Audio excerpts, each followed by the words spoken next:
Willpower is always on will call. Odysseus understood how weak willpower actually is when he asked his crew to bind him to the mast while sailing by the seductive sirens. Patricia Cohen. Why would you ever do something the hard way? Why would you ever knowingly get behind the 8 ball, deliberately crawl between a rock and a hard place, or intentionally work with one hand tied behind your back? You wouldn't. But most people unwittingly do every day. When we tie our success to our willpower without understanding what that really means, we set ourselves up for failure. And we don't have to. Often quoted as a statement about sheer determination, the Old English proverb, where there's a will, there's a way, has probably misled as many as it's helped. It just rolls off the tongue and passes so quickly through our head that few stop to hear its full meaning. Widely regarded as the singular source of personal strength, it gets misinterpreted as a cleverly phrased, one-dimensional prescription for success. But for will to have its most powerful way, there's more to it than that. Construe willpower as just a call for character, and you miss its other equally essential element, timing. It's a critical piece. For most of my life, I never gave willpower much thought. Once I did, it captivated me.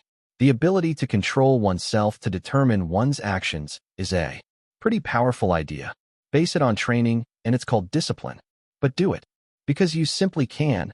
That's raw power. The power of will. It seemed so straightforward. Invoke my will, and success was mine. I was on my way. Sadly, I didn't need to pack much, for it was a short trip. As I set out to impose my will against defenseless goals, I quickly discovered something discouraging. I didn't always have willpower. One moment I had it, the next, poof, I didn't. One day it was AWOL, the next, bang. It was at my beck and call. My willpower seemed to come and go as if it had a life of its own. Building success around full strength, on-demand willpower proved unsuccessful. My initial thought was, what's wrong with me? Was I a loser? Apparently so. It seemed I had no grit, no strength of character, no inner fortitude. Consequently, I gutted it up, bore down with determination, doubled my effort, and reached a humbling conclusion. Willpower isn't on will call. As powerful as my motivation was, my willpower wasn't just sitting around waiting for my call, ready at any moment to enforce my will on anything I wanted. I was taken aback. I had always assumed that it would always be there, that I could simply access it whenever I wanted to get whatever I wanted. I was wrong. Willpower is always on will call is a lie. Most people assume willpower matters, but many might not fully appreciate how critical it is to our success. One highly unusual research project revealed just how important it really is. Toddler torture. In the late 60s and early 70s, researcher Walter Mischel began methodically tormenting 4-year-olds at Stanford University's Bing Nursery School.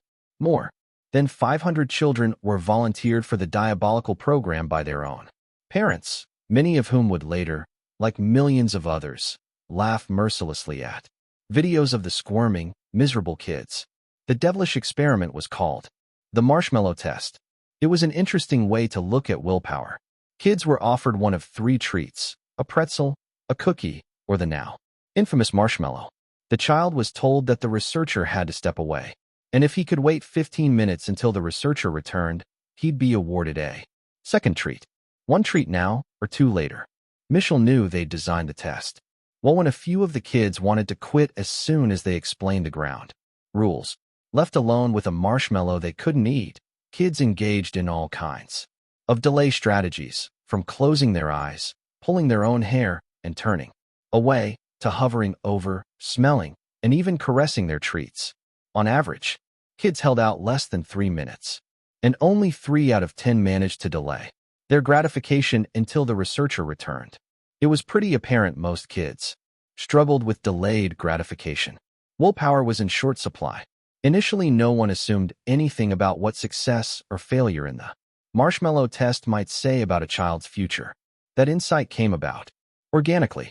Mischel's 3 daughters attended Bing Nursery School, and over the next few years, he slowly began to see a pattern when he'd asked them about classmates who had participated in the experiment. Children who had successfully waited for the second treat seemed to be doing better, a lot better. Starting in 1981, Michel began systematically tracking down the original subjects. He requested transcripts, compiled records, and mailed questionnaires in an attempt to measure their relative academic and social progress. His hunch was correct. Willpower, or the ability to delay gratification, was a huge indicator of future success. Over the next 30-plus years, Michel and his colleagues published numerous papers on how high delayers fared better. Success in the experiment predicted higher general academic achievement, SAT test scores that were on average 210 points higher, higher feelings of self-worth, and better stress management. On the other hand, low delayers were 30% more likely to be overweight and later suffered higher rates of drug addiction. When your mother told you, all good things come to those who wait, she wasn't kidding. Willpower is so important that using it effectively should be a high priority. Unfortunately, since it's not on will call, putting it to its best use requires you to manage it. Just as with the early bird gets the worm and make hay while the sun shines, willpower is a timing issue. When you have your will, you get your way. Although character is an essential element of willpower, the key to harnessing it is when you use it. Renewable energy. Think of willpower like the power bar on your cell phone. Every morning you start out with a full charge. As the day goes on, every time you draw on it, you're using it up. So as your green bar shrinks, so does your resolve. And when it eventually goes red, you're done. Willpower has a limited battery life, but can be recharged with some downtime. It's a limited but renewable resource. Because you have a limited supply, each active creates a win-lose scenario where winning in an immediate situation through willpower makes you more likely to lose later because you have less of it. Make it through a tough day in the trenches, and the lure of late-night snacking can become your diet's downfall. Everyone accepts that limited resources must be managed, yet we fail to recognize that willpower is one of them. We act as though our supply of willpower were endless.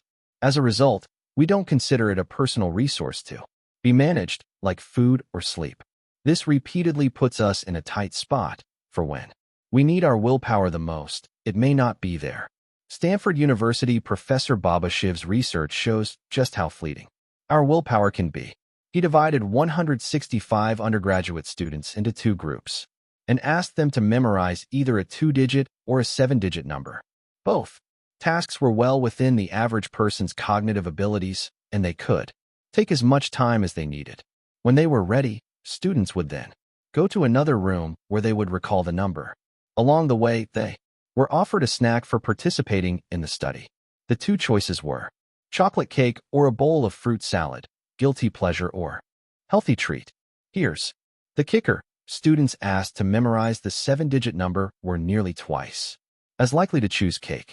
This tiny extra cognitive load was just enough to prevent a prudent choice. The implications are staggering. The more we use our mind, the less minding power we have. Willpower is like a fast-twitch muscle that gets tired and needs rest. It's incredibly powerful, but it has no endurance. As Kathleen Voss put it in Prevention magazine in 2009, willpower is like gas in your car.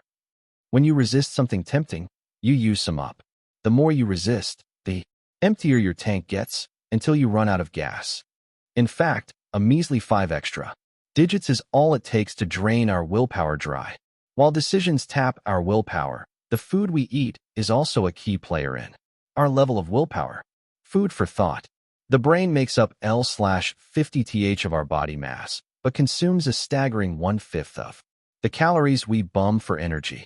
If your brain were a car, in terms of gas mileage, it'd be a Hummer. Most of our conscious activity is happening in our prefrontal cortex, the part of our brain responsible for focus, handling short-term memory, solving problems, and moderating impulse control. It's at the heart of what makes us human and the center for our executive control and willpower. Here's an interesting fact. The last in, first out theory is very much at work inside our head. The most recent parts of our brain to develop are the first to suffer if there is a shortage of resources. Older, more developed areas of the brain, such as those that regulate breathing and our nervous responses, get first helpings from our bloodstream and are virtually unaffected if we decide to skip a meal. The prefrontal cortex, on the other hand, feels the impact. Unfortunately, being relatively young in terms of human development, it's the runt of the litter. Come feeding time. Advanced research shows us why this matters. A 2007 article in the Journal of Personality and Social Psychology detailed 9 separate studies on the impact of nutrition and willpower. In one set, researchers assigned tasks that did or did not involve willpower and measured blood sugar levels before and after each task. Participants who exercised willpower showed a marked drop in the levels of glucose in the bloodstream. Subsequent studies showed the impact on performance when 2 groups completed one willpower-related task and then did another. Between tasks, one group was given a glass of Kool-Aid lemonade, sweetened with real sugar, Buzz, and the other was given a placebo, lemonade, with Splenda, Buzzkill. The placebo group had roughly twice as many errors on the subsequent test as the sugar group. The studies concluded that willpower is a mental muscle that doesn't bounce back quickly. If you employ it for one task, there will be less power available for the next unless you refuel. To do our best, we literally have to feed our minds, which gives new credence to the old saw, food for thought. Foods that elevate blood sugar evenly over long periods, like complex carbohydrates and proteins, become the fuel of choice for high achievers. Literal proof that you are what you eat. Default judgment. One of the real challenges we have is that when our willpower is low, we tend to fall back on our default settings. Researchers Jonathan Levov of the Stanford School of Business in California, along with Leora of Nampeso and Shai Danziger of Ben Gurion University of the Negev, found a creative way to investigate this. They took a hard look at the impact of willpower on the Israeli parole system. The researchers analyzed 1,112 parole board hearings assigned to 8 judges over a 10-month period, which incidentally amounted to 40% of Israel's total parole requests over that period. The pace is grueling. The judges hear arguments and take about 6 minutes to render a decision on 14 to 35 parole requests a day, and they get only 2 breaks, a morning snack and late lunch, to rest and refuel. The impact of their schedule is as spectacular as it is surprising. In the mornings and after each break, parolees' chances for being released peak at 65% and then plunge to near zero by the end of each period. See Figure 8. The results are most likely tied to the mental toll of repetitive decision making. These are big decisions for the parolees and the public at large. High stakes and the assembly line rhythm demand intense focus throughout the day. As their energy is spent, judges mentally collapse into their default choice, which doesn't turn out so well for hopeful prisoners. The default decision for a parole judge is no. When in doubt and willpower is low, the prisoner stays behind bars. And if you're not careful, your default settings may convict you too. When our willpower runs out, we all revert to our default settings. This begs the question, what are your default settings? If your willpower is dragging, will you grab the bag of carrots or the bag of chips? Will you be up for focusing on the work at hand or down for any distraction that drops in? When your most important work is done while your willpower wanes, default will define your level of achievement. Average is often the result. Figure 8. Good decisions depend on more than just wisdom and common sense. Give willpower the time of day. We lose our willpower not because we think about it, but because we don't. Without appreciating that it can come and go, we let it do exactly that. Without intentionally protecting it every day, we allow ourselves to go from a will and a way to no will and no way. If success is what we're after, this won't work. Think about it. There are degrees of willpower strength. Like the battery indicator going from green to red, there is willpower and there is won't power. Most people bring won't power to their most important challenges without ever realizing that's what makes them so hard. When we don't think of resolve as a resource that gets used up, when we fail to reserve it for the things that matter most, when we don't replenish it when it's low, we are probably setting ourselves up for the toughest possible path to success. So how do you put your willpower to work? You think about it. Pay attention to it. Respect it. You make doing what matters most a priority when your willpower is its highest. In other words, you give it the time of day it deserves. What taxes your willpower? Implementing new behaviors, filtering distractions, resisting temptation, suppressing emotion, restraining aggression, suppressing impulses, taking tests, trying to impress others, coping with fear, doing something you don't enjoy, selecting long-term over short-term rewards. Every day, without realizing it, we engage in all manner of activities that diminish our willpower. Willpower is depleted when we make decisions to focus our attention, suppress our feelings and impulses, or modify our behavior in pursuit of goals. It's like taking an ice pick and gouging a hole in our gas line. Before long, we have willpower leaking everywhere and none left to do our most important work. So like any other limited but vital resource, willpower must be managed. When it comes to willpower, timing is everything. You will need your willpower at full strength to ensure that when you're doing the right thing, you don't let anything distract you or steer you away from it.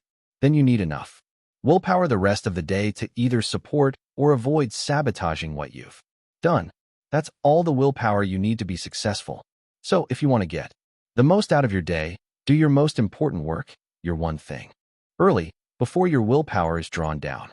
Since your self-control will be sapped throughout the day, use it when it's at full strength on what matters most. Big ideas. 1. Don't spread your willpower too thin. On any given day, you have a limited supply of willpower, so decide what matters and reserve your willpower for it. 2. Monitor your fuel gauge. Full-strength willpower requires a full tank. Never let what matters most be compromised simply because your brain was underfueled. Eat right and regularly. 3. Time your task. Do what matters most first each day when your willpower is strongest.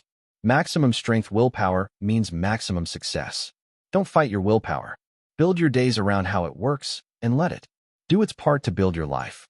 Willpower may not be on will call, but when you use it first on what matters most, you can always count on it.